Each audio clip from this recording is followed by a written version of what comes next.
खबरों में आगे बढ़ेंगे तो नोएडा गाजियाबाद में आज से लग सकता है नाइट कर्फ्यू। रात 9 बजे से सुबह 5 बजे तक नाइट कर्फ्यू लगाया जा सकता है। ऐसे में दोपहर तक डीएम नाइट कर्फ्यू को लेकर आदेश दे सकते हैं। तो अफसरों के साथ बैठक के बाद डीएम आदेश देंगे और यूपी के 3 जिलों में पहले ही नाइट कर्फ्यू लग चुका है, जिसमें लखनऊ, वाराणसी और कानपुर का नाम शामिल है। तो ये 3 शहर जहां लखनऊ, कानपुर, वाराणसी, इन तीनों जिलों की बात करें तो नाइट कर्फ्यू लग चुका है, आदेश मिल गए हैं। और ऐसे में अब कयास लगाए जा रहे हैं गाजियाबाद और नोएडा में भी नाइट कर्फ्यू लगाया जा सकता है, क्योंकि आंकड़े जिस हिसाब से बढ़ रहे हैं वो तेजी को देखते हुए यहाँ पर खास तौर पर सरकार बेहद चिंतित है। प्रशासन हर तरीके से कोशिश तो कर रहा है कि किसी भी तरीके से आंकड़ों पर नियंत्रण पाया जाए, लेकिन आंकड़े नियंत्रित नहीं हो पा रहे और उन आंकड़ों को देखते हुए प्रशासन और सरकार बहुत घबराए हुए। ऐसे में कोशिश यही है कि जल्द से जल्द कोशिश की जाए आंकड़ों पर काबू पाने के लिए। फिलहाल नाइट कर्फ्यू को लेकर हम जब बात कर रहे हैं तो 9 से 5 बजे तक का वक्त हो सकता है, रात 9 बजे से सुबह 5 बजे तक का वक्त हो सकता है जब नाइट कर्फ्यू लगाया जाए।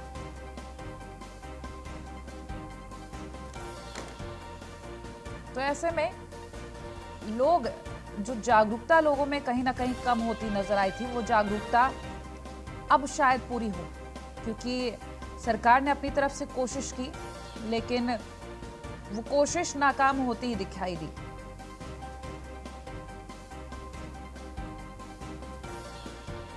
नोएडा और गाजियाबाद में आज से लग सकता है नाइट कर्फ्यू। फिलहाल डीएम अपनी तरफ से जानकारी देंगे, आदेश देंगे आज। तो अभी कयास लगाए जा रहे हैं, आंकड़ों को देखते हुए नाइट कर्फ्यू लग सकता है। दोपहर तक डीएम नाइट कर्फ्यू का आदेश दे सकते हैं। तो अफसरों के साथ बैठक के बाद डीएम आदेश देंगे। यूपी के 3 जिलों में पहले ही नाइट कर्फ्यू लगाया जा चुका है, जैसे कि आपको लगातार हम बता रहे हैं। लखनऊ, वाराणसी और कानपुर में नाइट कर्फ्यू लग चुका है।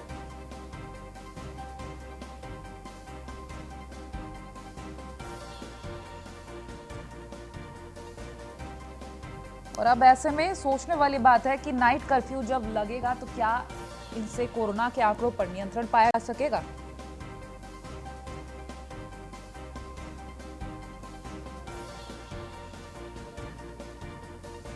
तो ऐसे में अब सवाल यही उठता है कि जो कदम उठाया गया है, क्या आंकड़ों पर नियंत्रण पा लिया जाएगा इससे, क्योंकि लोगों की जागरूकता तो खो सी गई है। उस जागरूकता को बनाए रखने के लिए जो कोशिशें की जा रही हैं, क्या वो काम आएंगी।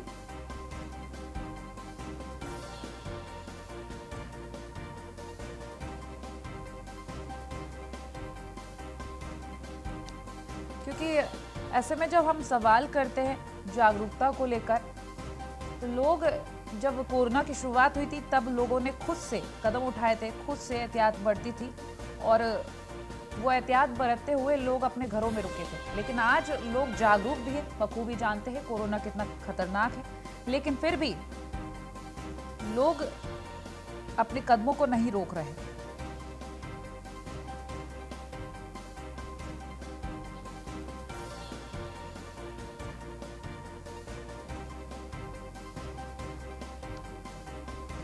तो वाकई में ये चिंताजनक बात है। फिलहाल डीएम आदेश दे सकते हैं दोपहर तक।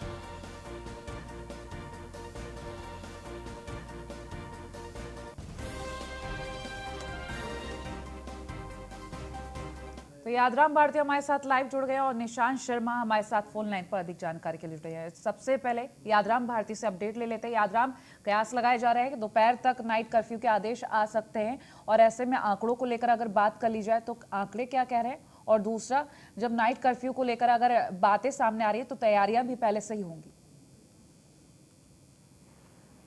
जो कोरोना नया स्ट्रेन आया है और उसके बाद से लगातार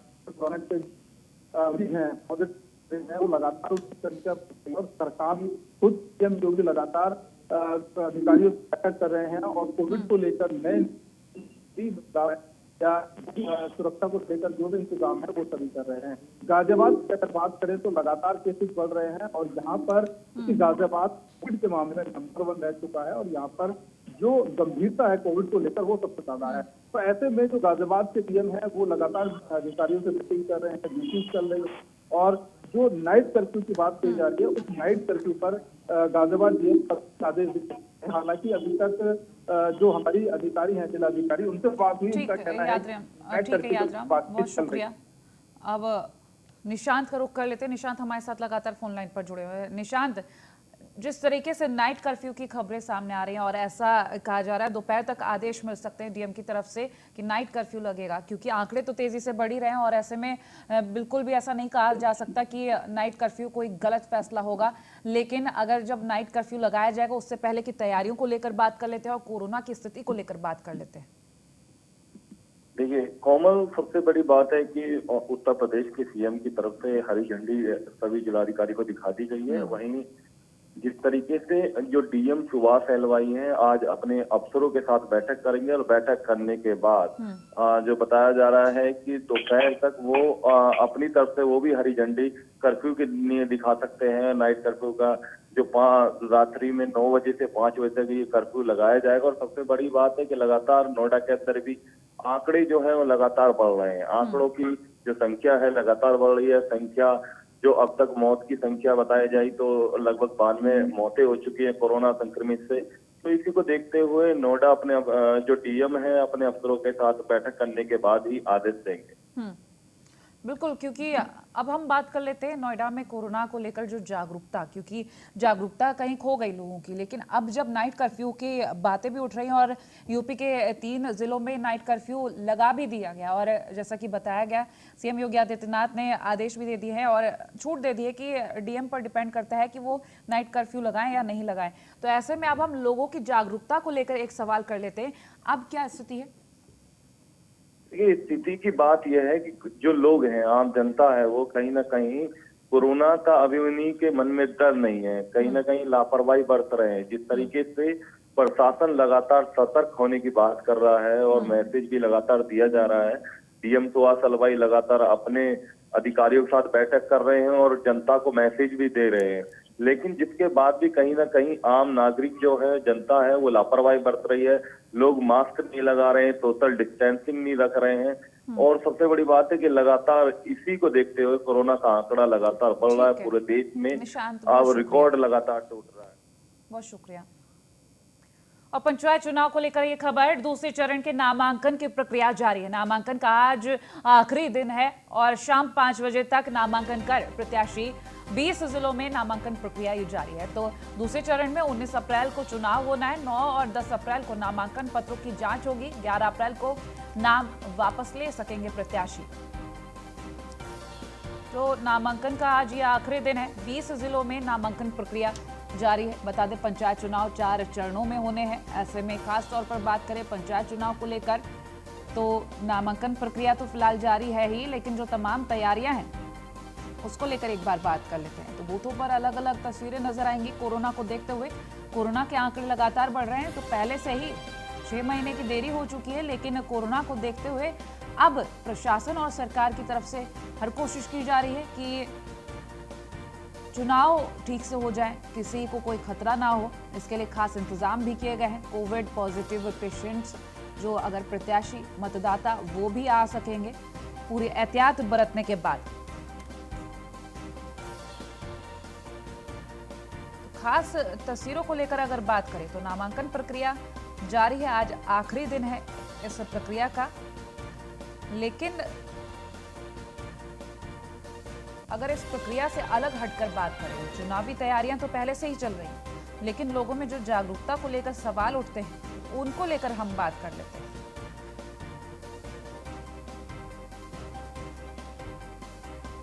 क्योंकि कहीं ना कहीं लोगों में जो जागरूकता की कमी है उसकी वजह से भारी नुकसान भी उठाया जा सकता है। क्योंकि अगर हम बात करें चुनाव को लेकर, पहले ही से चुनाव की तारीखें काफ़ी टली हैं, लेकिन अब जब चुनाव की तारीखों का ऐलान हो गया है, लंबे वक्त का जो इंतजार था वो तो खत्म हुआ ही है, लेकिन जो डर है वो अभी भी मन में है कि कोरोना अब किस तरीके से खत्म किया जाएगा।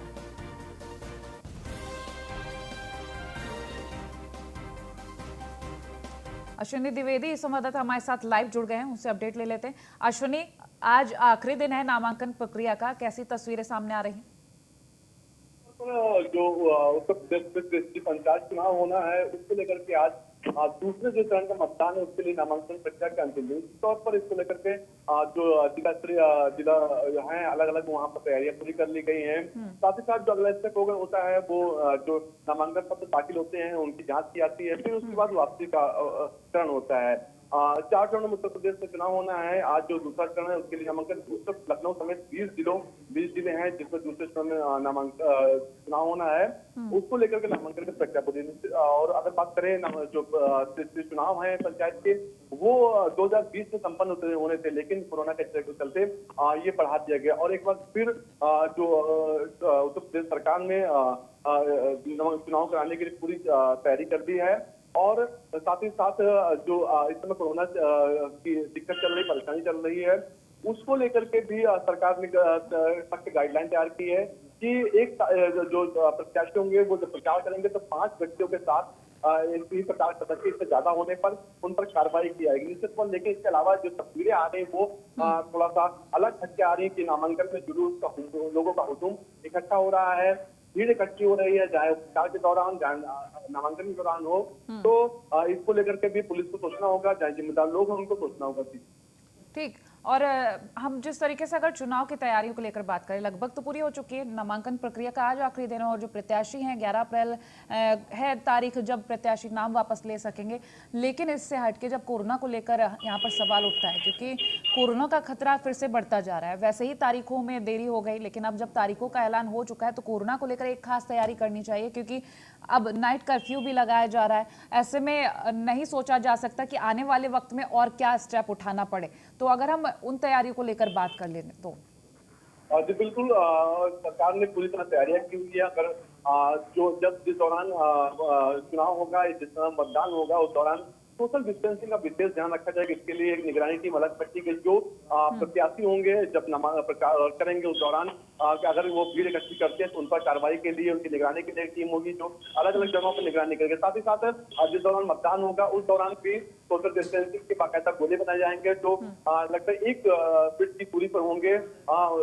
उसके बाद जो सैनिटाइजर होगा वो सारे जो बूथ होंगे वहां पर रखते होंगे। मास्क विदाउट मास्क जो वोटिंग नहीं होगी। इन सब चीजों को लेकर के सरकार ने साफ तौर पर निर्देश दिए हैं, जिनका पालन करने के लिए जो जिले के आला अधिकारी उनको नामित किया गया थी। तो तमाम तरीके की तैयारियां लगभग यानी कि पूरी हो चुकी हैं। बात कर लेते हैं हम लोगों को लेकर, क्योंकि अगर हम मतदाताओं को लेकर बात करें, उनकी सुरक्षा के ज़्यादा मायने रखते हैं यहाँ पर, क्योंकि मतदाता जाएंगे अपनी जान जोखिम में डालकर वहाँ पर वोट डालेंगे। कोरोना काल में वैसे ही सारी चीज़ें खराब हो रही हैं।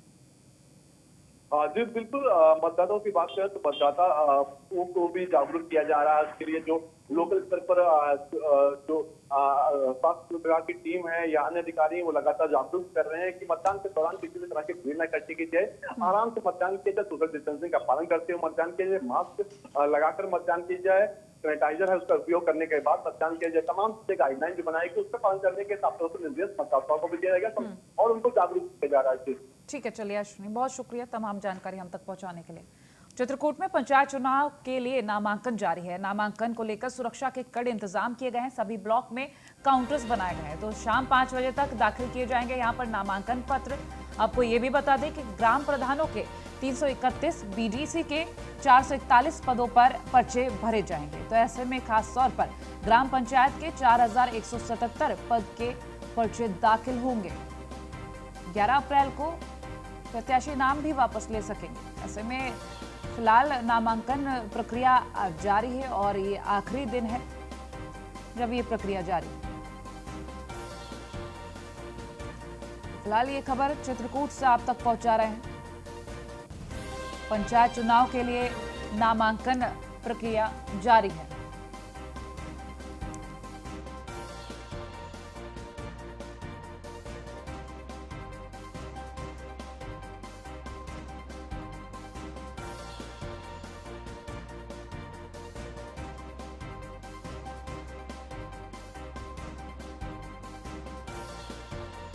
चुनाव के लिए नामांकन जारी है। नामांकन को लेकर सुरक्षा के कड़े इंतजाम है।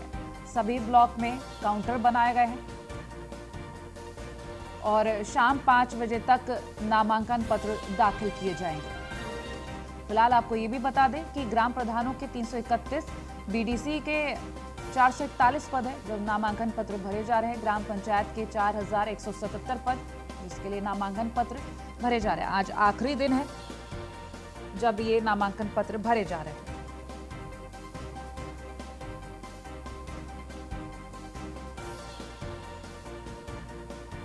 खास तौर पर जब नामांकन पत्र की बात आती है तो यहाँ पर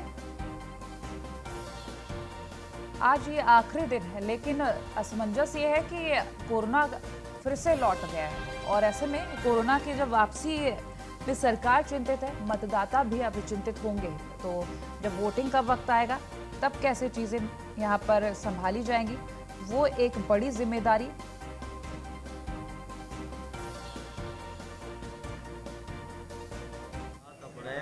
2021 सुबह 8 बजे से पांचों विकासखंड कार्यालय पे और कलेक्ट्रेट कार्यालय पे नामांकन का कार्य प्रारंभ हो गया है। आज शाम तक ये 5 बजे तक नामांकन का कार्य किया जाएगा। इसमें कोविड का भी ध्यान रखा जा रहा है कि लोग थोड़ा सा मास्क लगा के ही नामांकन कार्यालय में प्रवेश करें और वहाँ पे सभी जगह जहाँ नामांकन हो रहा है निर्वाचन अधिकारी, सहायक निर्वाचन अधिकारी अपनी पूरी टीम के साथ बैठे हुए हैं। उनके पास सारे पेपर हैं, लोगों को कोई अभी तक कठिनाई नहीं है। मैंने स्वयं देख लिया कि वहाँ गांव से मैं लड़ रही हूँ।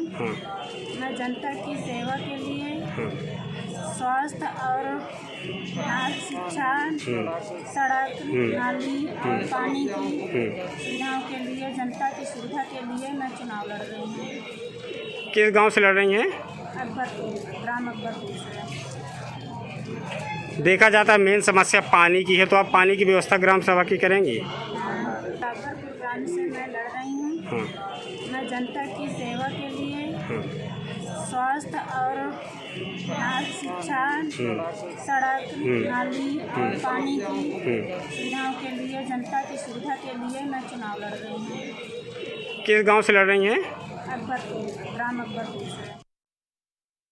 चरण के नामांकन का आज दूसरा दिन है। चित्रकूट में कुल 5 ब्लॉक है। पांचों ब्लॉक में 331 ग्राम सभाएं हैं। 331 ग्राम प्रधान पद के और 431 क्षेत्र पंचायत सदस्य के और 4177 सदस्य ग्राम पंचायत के और 17 जिला पंचायत सदस्यों के नामांकन प्रक्रिया चालू है। आज नामांकन प्रक्रिया का दूसरा दिन है और सुबह 8 बजे से ही नामांकन प्रक्रिया जारी है और काउंटर खुल गए हैं। कुल मिलाकर के कहा जाए तो नामांकन प्रक्रिया लगभग 60 से 80% पूरी हो चुकी है। आप देख सकते हैं कि काउंटरों में एक भी भीड़ नहीं है, सभी काउंटर खाली पड़े हैं। काउंटर 8, काउंटर 9, काउंटर 5, काउंटर 6, ये सभी काउंटर पूरी तरह से खाली है। यहाँ पर एक भी भीड़ नहीं है। प्रशासन ने नामांकन प्रक्रिया को देखते हुए सुरक्षा व्यवस्था की पूरे इंतजाम किए हुए हैं। सोनलाल न्यूज। खबरों में आगे बढ़ेंगे तो डीआईजी मुरादाबाद ने बिजनौर में कार्रवाई किया। अवैध वसूली के आरोप में इंस्पेक्टर और दरोगा को सस्पेंड किया गया है।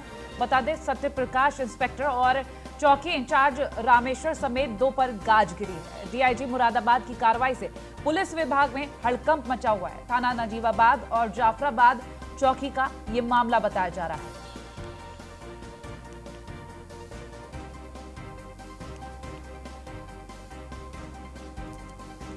डीआईजी मुरादाबाद ने बिजनौर में ये बड़ी कार्रवाई की है। अवैध वसूली के आरोप में इंस्पेक्टर और दरोगा को सस्पेंड किया है।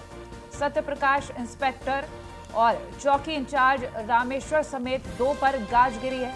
डीआईजी मुरादाबाद की कार्रवाई से पूरे पुलिस विभाग में हड़कंप मचा हुआ है। फिलहाल आपको बता दें थाना नजीबाबाद और जाफराबाद चौकी का ये मामला है।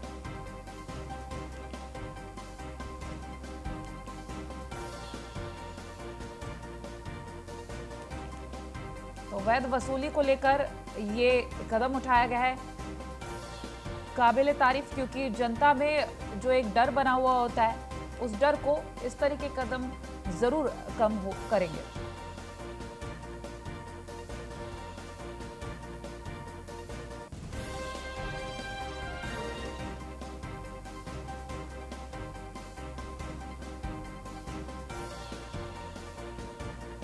तो जाहिर सी बात है अब जब डीआईजी मुरादाबाद ने ये कदम उठाया तो पुलिस विभाग में हड़कंप मचना बहुत ही छोटी सी बात है, क्योंकि हड़कंप मचेगा जब इस तरीके से कार्रवाई होगी। इंस्पेक्टर और दरोगा सस्पेंड किए गए हैं अवैध वसूली को लेकर। और अब इस कदम से एक और भी तस्वीर साफ होगी। जो पुलिसकर्मी अवैध वसूली करते हैं उनके मन में जो भ्रम होता है, कहीं ना कहीं उनका ये भ्रम भी अब कम हो जाएगा कि उन पर कोई कार्रवाई नहीं की जाएगी।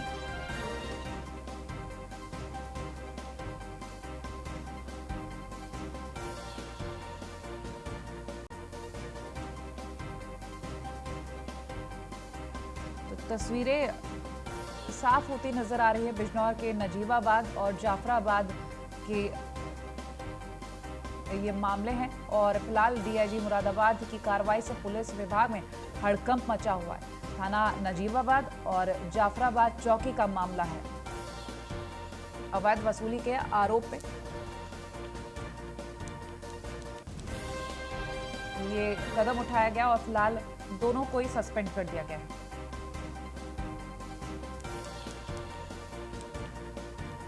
और रायबरेली से खबर, झोपड़ी में आग लग गई। आग लगने से झोपड़ी जलकर खाक हुई है। आग की चपेट में आने से बच्चा झुलस गया।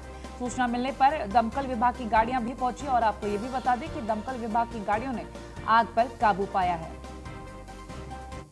तो ये तस्वीरें भी आपको दिखा रहे हैं। रायबरेली में झोपड़ी में आग लग गई और आग लगने से नुकसान भी हुआ है।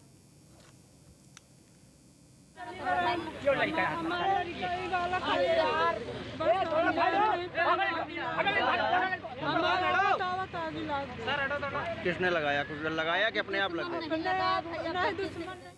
कानपुर से खबर, ऑपरेशन कारोबार के तहत कई जगहों पर छापेमारी की गई। खुले में शराब पीने वालों पर कार्रवाई हुई है।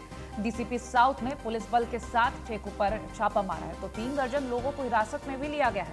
शराब ठेकों पर संचालित कैंटीनों पर भी कार्रवाई की गई है। ऑपरेशन कारोबार को लेकर ये तस्वीरें सामने आ रही हैं। खुले में शराब पीने वालों पर कार्रवाई की गई। 3 दर्जन लोगों को हिरासत में लिया गया। और ऐसे छापेमारी की अगर हम तस्वीरों को लेकर बात करें, अक्सर ऐसी तस्वीर आ रही है क्योंकि पंचायत चुनाव का वक्त भी है। और चुनावों को लेकर खासतौर पर जब हम बात कर रहे हैं तो प्रत्याशियों की तरफ से मतदाता को लुभाने के लिए अलग अलग तरीके के कदम उठाए जाते हैं। तो अब छापेमारी तेजी से की जा रही है।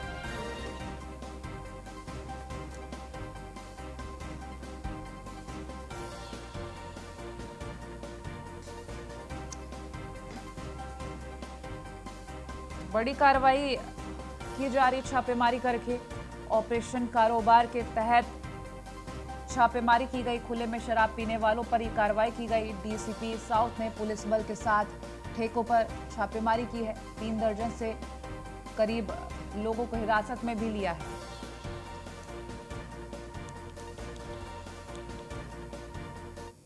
ये साउथ जोन में आज ये कार्रवाई की गई है। इस अभियान का नाम कारोबार है, जिसमें खुले में शराब पीने का जो न्यूसेंस है उसके खिलाफ हम लोगों ने एक अभियान की तरह चलाया है। उन व्यक्तियों को चिन्हित करके उन लोगों को लिया गया है कब्जे में जो इस तरह का काम कर रहे थे, ओपन ड्रिंकिंग कर रहे थे। कोरोना प्रोटोकॉल का पूरा ध्यान रखा गया है। सभी को सैनिटाइज़र लगाया गया है, मास्क पहनाया गया है। सारे कोरोना प्रोटोकॉल्स को फॉलो करते हुए ये आज ये कार्रवाई की गई है। अब तक कितने लोगों को आपके द्वारा हिरासत में लिया गया और अभी कितनी जगह लगभग रेड डाली गई है?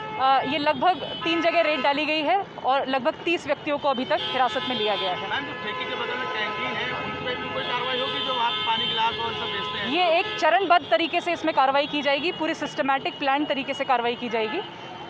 इस पे अंकुश लगाना बेहद ज़रूरी है। मिशन शक्ति को भी ध्यान में रखते हुए इस पे कार्रवाई किया जाना सीपी महोदय के निर्देशन में किया गया।